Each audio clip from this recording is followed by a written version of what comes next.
नमस्कार, मी नारायण पवार, गोकुळ शिरगाव. 2014ला मी लोकसभा इलेक्शन लढवली होती आणि त्याचबरोबर कोल्हापूर विमानतळाच्या विस्थापितांचंही आंदोलन केलं होतं.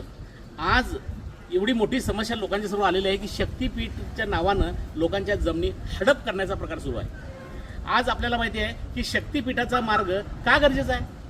आज आपण बघितलं हैदराबादपासून सोलापूरपर्यंत सुपर हायवे झालेला आहे. त्या हायवेला वाहनच नाही.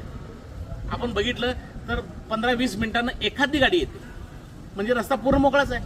त्याच्याबरोबर सोलापूरपासून सांगलीपर्यंत तोच हायवे पुढे गेलेला आहे. त्या हायवेलाही वाहनं नाही आहेत. मग हे हायवे बनवून ठेवून हे जे कॉन्ट्रॅक्टर आहेत त्यांच्यासाठी रस्ते बनवायचे चाललेत का? ज्याची गरज नसताना अशा प्रकारचे रस्ते बनवले जात आहेत आणि शेतकऱ्यांच्या जमिनी हडप करण्याचं काम सुरू आहे.